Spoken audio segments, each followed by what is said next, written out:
Are you too focused on the negative things in your life? Hi, my name is Samra Abuselbi. I'm the host of the show Super Awesome You on the Super Awesome Mix podcast network. You can find more of our shows where you listen to podcasts and more of our content at Super Awesome Mix on Instagram. If you haven't already, please take a moment and leave a 5-star review on the player that you listen to. And be sure to share it with friends and family who you think would enjoy the show. It helps reach even more people and make even more super awesome people out in the world. So that's good for all of us. This week, I want to focus on something that has been something I've been doing for over 10 years now. And this far into doing something, I can safely say it has really changed a lot in my life. And it's been one of the biggest, most beneficial changes I've made. It's a very simple little habit. Takes a little bit to get going, but once you start it, it's hard to ever really stop it, and it actually changes the way you view life and think about your days. So without further ado, let me tell you what I do. Every single morning, or sometimes at night, and don't need to be super rigid, but every single morning I start my day by quickly jotting down all the positive experiences I had from the day before. A positive experience can be as small as someone held the door for me when I wasn't expecting them to, and that caused me to smile or just feel a little moment of joy that I still believed in humanity doing kind things.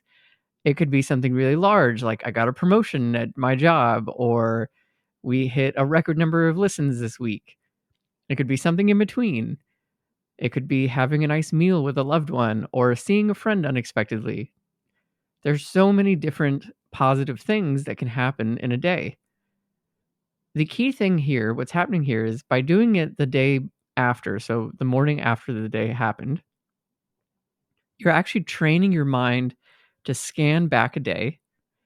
And more importantly, you're training your mind to scan back for positive experiences that happened that day. It is all too easy for us to focus on negative things that are happening in our lives. I'm sure you have a friend, or maybe you are the person who gets on the phone and immediately unloads all the, terrible, awful things that happened that day. And that's not to dismiss those things. Sometimes it does feel very helpful to vent or just get things off your chest or complain for a little bit. But it's really good to balance that out with all the potentially great things that happened that day, or at least all the good things, or all the, at the worst, neutral things that happened that day, too. By doing this, you really are training your brain to remember that your days are filled with other experiences as well. And you're training it away from that negative bias that we've talked a lot about. We do have a negative bias because negative information tended to keep us alive from an evolutionary standpoint. A negative piece of information, as we've talked about before, could be there's a tiger approaching. That is very bad, and I need to do something to keep myself alive because otherwise, that's it for me. Our brains today don't really know the difference between a tiger approaching about to maul us and us getting an upsetting email from our boss, or missing the train on the way to work, or there being way more traffic than you expected there to be Friday afternoon at 2 o'clock. The evolutionary pathways that are being traveled in your brain, all the neurotransmitters that are, connecting the dots, so to speak, are the exact same pathways between the tiger and traffic. So your body really does feel a lot of stress, a lot of negativity. It doesn't feel good, but we have evolved well past that. And we have the ability to train our minds to kind of override some of our base biology and recognize that, hey, this is actually not that bad. And here's something good that came out of it. Or here's a bunch of other good things that happened this day. By doing this over a lot of time, so like I said, I've been doing this for over 10 years, you tend to think about your days as a balance of there were good things and there were bad things. Some days there's way more good than bad. Some days there's way more bad than good. But the point is that you are always remembering that your days are mixed up of both. It tends to make you far more open to opportunities.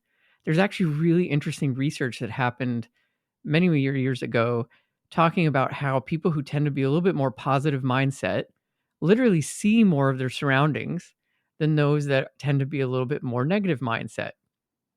In one really interesting example that I go to all the time. It was referenced in the book, The Happiness Advantage.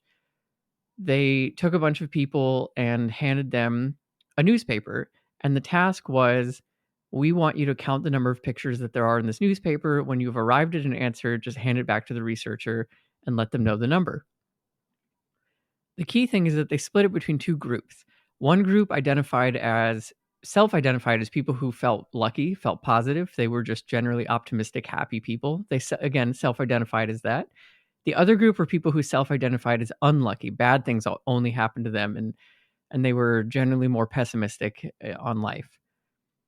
So the pessimistic group, on average, took something like 7 to 10 minutes to count the number of pictures, and the numbers that they arrived at were, distributed like a little bit too low, a little bit too high, around like in the 30s or so.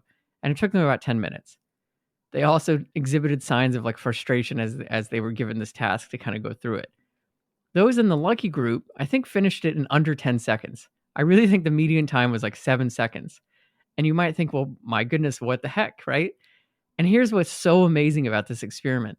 The headline of the newspaper was, there are exactly 37 photos in this newspaper. And then I believe the subtext underneath it was, just return this paper right now to the researcher, you're done. And so they read the headline and the subhead, and then immediately handed it right back to the researcher and was like, there you go, there's 37 photos. They've done research like this in a number of other different ways that kind of, again, prove the same thing over and over again. People who tend to be a little bit more positive mindset tend to literally see more in their surroundings than those that are more negative mindset. So what ends up happening is that positivity fuels more positive opportunities, and negativity tends to fuel more negative opportunities or lack of opportunities. I find that to be fascinating. And that is really why positivity journaling can start to change your life.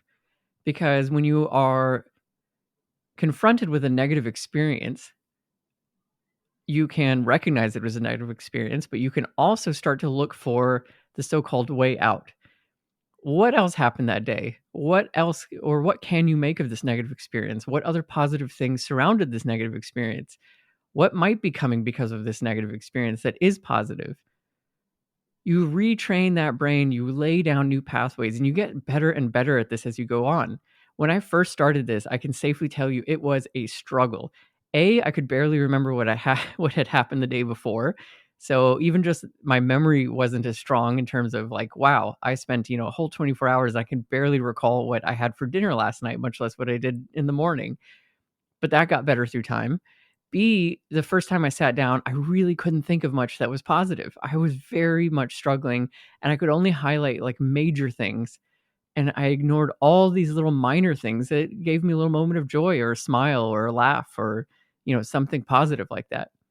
But through time, those two things got so much easier to do. And now I often run out of space in my journal. I use like a task planner basically. So every single day has a set amount of space. And I really do frequently run out of space on days of all the little happy things that happened the day before. The really nice outcome at the end of a year is that you've got an entire journal that is all positive experiences. So it's really nice sometimes to kind of flip back through and remember good things that have happened to you this year. It can be a really source of inspiration for your own personal growth, your own journey, and a reminder on really dark days that there are many, many days in your life that are not dark, that they are actually full of joy and love, and that there are many days ahead of you, I'm sure, that are going to be full of love and joy and happiness. This week's song of the week, to kind of sum all of this up, is the song by Macklemore featuring Kesha, and it's called Good Old Days. This is not necessarily the same vibe as some of the other motivational songs, but I do find this one really motivating because I love the idea that the good old days are happening whenever you want them to be happening. We often reflect long past of like, oh, those are the good old days, but we're not really living in the moment of those days until, much, much later when we're reflecting back.